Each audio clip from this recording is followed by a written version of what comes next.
Indoor air pollution, the problem plaguing our society today.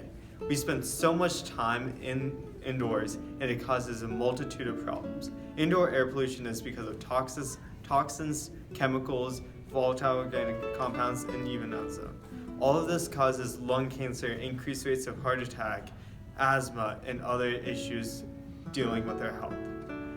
It was first notified to the public in 1981 by a New York Times article about the problems air pollution has on society today. Indoor air pollution is caused by a multitude of factors. One is in more developed countries through the outdoor air pollution. VOCs are emitted and then taken into the house and then breathed in because there's not a lot of circulation, which can harm your lungs and your body in general. Another factor with that would be ozone, because of course, as we know, the VOCs break apart when in direct sunlight, so this would cause ozone in the house, which is extremely bad for humans.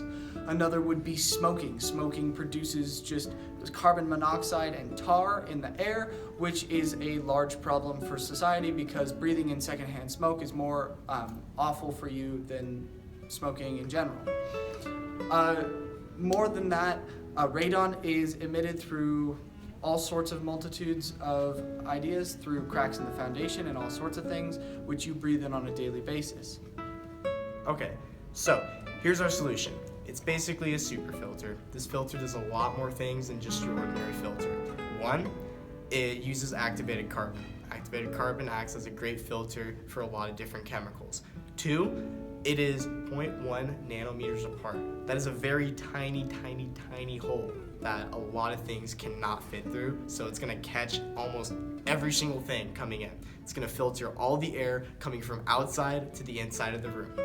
And in our experiment, we have two rooms. One room that doesn't have the filter, the other room that does have a filter. Our control is the room with nothing. Our independent variable is whether the room has the filter or not. And our dependent variable is how good the air quality is in each room.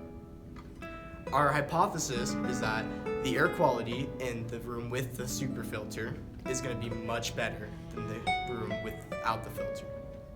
And what's really cool about this filter is that it's going to be solar powered, which also means it's going to be environmentally friendly. So because it's solar powered, it's going to power a battery, and that battery is kind of what's going to heat up and cause the chemicals to react with each other, aka nitrogen from the air and oxygen from the air. This is going to create nitrous oxide. Nitrous oxide is pumped into a container. The container is going to be sold to a third party. So that person that has that filter is going to recoup their money, and that third party is also going to make money. Nitrous oxide is laughing gas. Because of the cost, it will need public approval and corporate backing to make the process more streamlined. But over time, it will produce nitrogen gas or nitrous oxide, and on top of that, it will lower medical costs involved in respiratory issues. Now, the timeline will be highly dependent on the acceptance of the public and corporations, as the more people who use it, the more streamlined the process can be, and the faster it can be rolled out.